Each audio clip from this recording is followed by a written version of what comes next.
자, 저희는 항상 사연으로 시작을 하고 있습니다. 그래서 오늘은 또 어떤 사연이 들어왔는지 먼저 사연 읽어보도록 하겠습니다. 그 첫 번째 사연 화면을 통해 만나보시죠.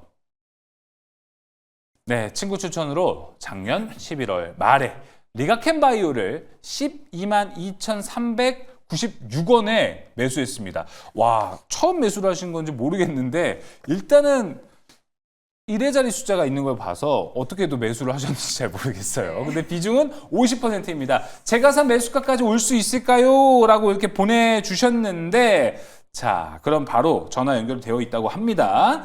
안녕하십니까, 시청자님.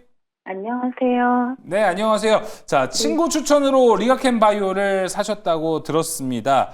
네네. 혹시 제가 지금 이게 매수가인지는 아닌지는 모르겠어요. 1의 자리까지 있다 보니까 추후에도 좀 추가적으로 매수를 하셨나 봐요. 네, 처음에는 13만 원에 했다가 나중에 너무 떨어져가지고 물타기 해가지고 그렇게 됐어요. 알겠습니다. 13만 원에 처음 사셔서 그래도 평단을 조금은 낮춰 놓으신 상태입니다. 리가켄바이오가 지금 11만 원대까지 올라온 상태이죠. 그래도 매수가와 많이 가까워졌습니다. 비중 50%. 비중 50%에 대해서 한 가지만 더 여쭤볼게요. 좀 많이 잡으신 것 같은데 물타기 하면서 많이 생기신 건가요? 그건 아니고 처음에 많이 사가지고. 예, 알겠습니다. 확실히 오른다고 들어가지고 너무 많이 들어갔어요. 네, 그래도 저는 다행인 게 리가켄바이오는 비전이 있는 기업이기 때문에 충분히 매수가 오지 않을까 싶은데 그 타이밍 그리고 전략이 중요할 것 같아요. 곽유정 대표 연결해서 도와드리도록 하겠습니다. 네, 시청자분 반갑습니다. 안녕하세요. 네, 그 친구분 혹시 친한 친구분이신가요? 네. 할 말이 네. 없죠, 그러면. 아니, 네. 저도 예전에 이렇게 비슷한 적이 있어요. 네. 근데 저랑 좀 사이가 안 좋았던 상사분이 안 좋아진 거 아닌가요, 혹시? 예. 네. 추천을 이제 상투에서 해서 저는 안 했죠. 네. 그냥 말로는 좋아 보인다 이렇게 얘기했는데 아무튼 이게 고가 상투에서 누군가에게 추천하는 거는 이게 정말 순수하시거나 네. 내지는 상대방에게 좀 뭔가 네. 맞아요. 네, 말을 아끼겠습니다. 아무튼 네. 뭐 정말 친한 친구분이시라면 그분은 수익 보셨을 수도 있어요. 그래서 수익을 받기 때문에 좋은 거를 같이 나누고 싶다. 지금 또 여전히 모멘텀이 있다라고 생각을 해서 추천을 하셨을 것 같다 이렇게 믿고 싶고요. 네. 일단 그래도 리가켄바이오가 모멘텀이 많습니다. 맞아요. 예, 모멘텀이 많기 때문에 나쁜 기업은 아니에요. 그때 저한테 그 추천했었던 그분은 이제 적자 기업을 예. 상태에서 추천을 예. 하셨기 때문에. 근데 대신에 리가켄바이오는 이제 올해부터 마일스톤 이제 수령을 하기 때문에 그런 이제 실적에 대한 부분을 일단 좀 안심하고 가셔도 괜찮고요.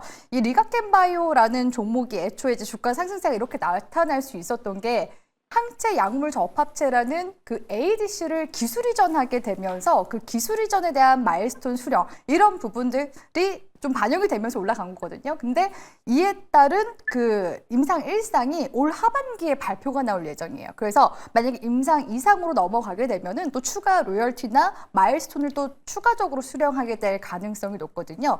리가켄바이오가 설립 이후부터 꾸준하게 이제 기술 이전 그 계약을 체결을 해온 기업이기도 합니다. 그러니까 또 추가적인 기술 이전 모멘텀이 여전히 남아있는 상황이거든요. 왜냐하면 지금 아직 임상 1상 진행 중이기 때문에 그렇기 때문에 모멘텀 측면에서 봤을 때 그리고 실적도 일단은 지난해 적자에서 이제 흑자로 돌아섰기 때문에 다행히 그리고 또 매수가 부근까지 거진 올라왔잖아요.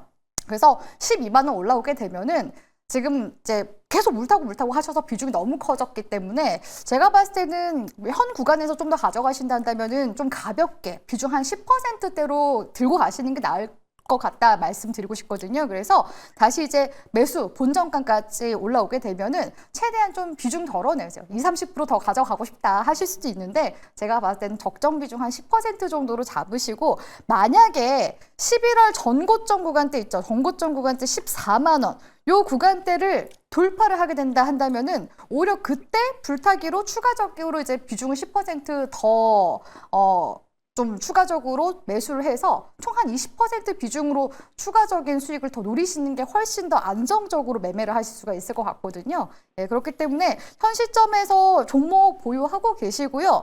제가 봤을 때 지금 고비는 지나간 것 같아요. 그래서 어차피 9만 원만 이탈하지 않으면은 지금 추세상으로 봤을 때 저점 지금 높여 나가고 있는 중이거든요. 그래서 지금 현재 쌍바닥 이렇게 만들어 나가고 있는 중이기 때문에 12만 원 구간대까지 도달. 일단은 충분히 지금 좀 여력이 있는 가능성이 높은 구간이니까 말씀드린 전략 잘 참고하셨으면 좋겠습니다.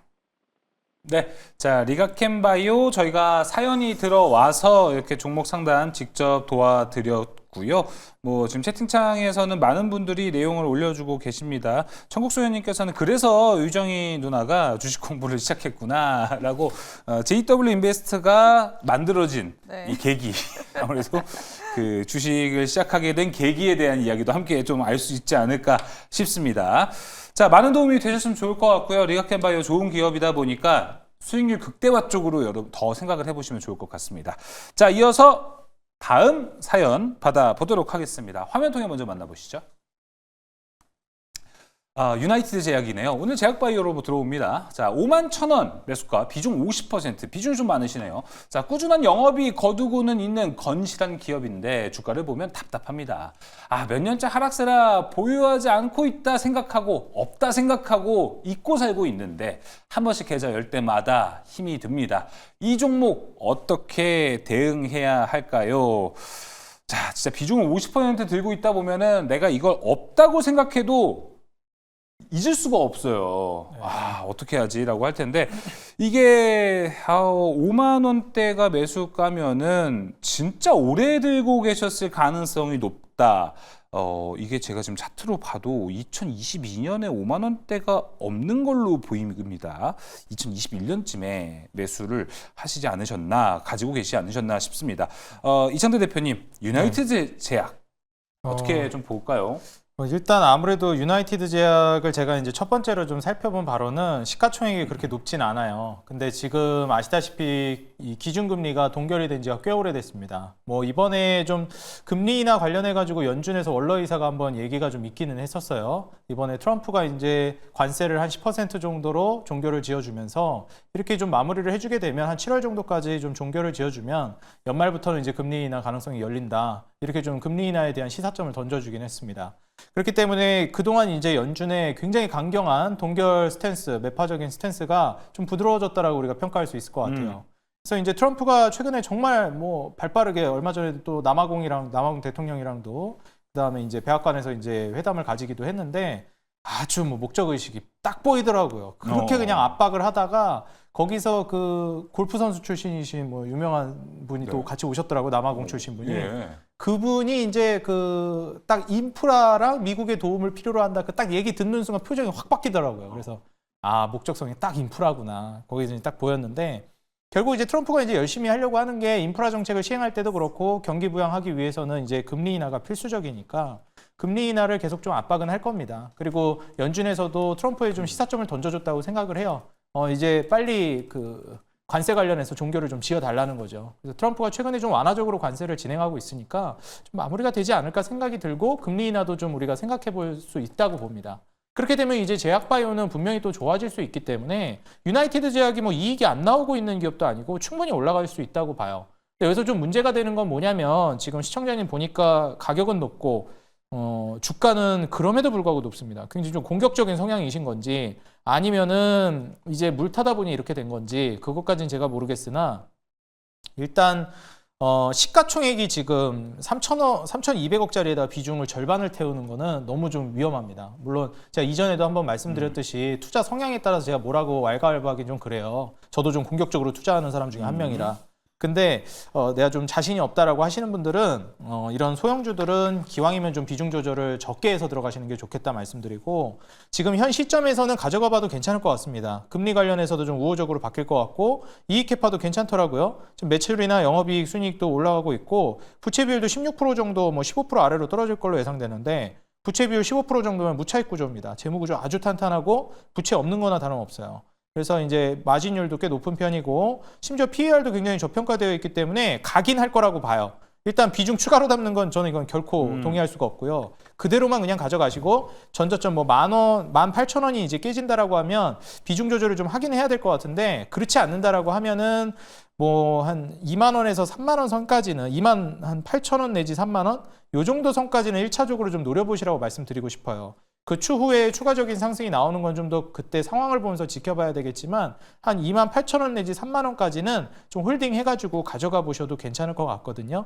그래서 현 시점에서 비중을 좀 조절하는 단계는 3만 원 부근에서 좀 물량을 던다든지 그 후에 이제 추가적인 급등이 나오면 거기에서 이제 완전히 매도를 하는 게 좋겠습니다. 다음부터는 좀 떨어질 때 추가 매수를 하시는 거는 좀 조심하시고 시가총액이 웬만하면은 1조 넘어가지 않는 기업들은 비중을 절반씩이나 태우는 매매는 좀 위험하니까 좀 조심하시는 걸 좀 권장드리고 싶습니다. 네, 유나이티드 제약 사연 들어온 것까지 해서 이창대 대표와 함께 종목 상담해 드렸습니다.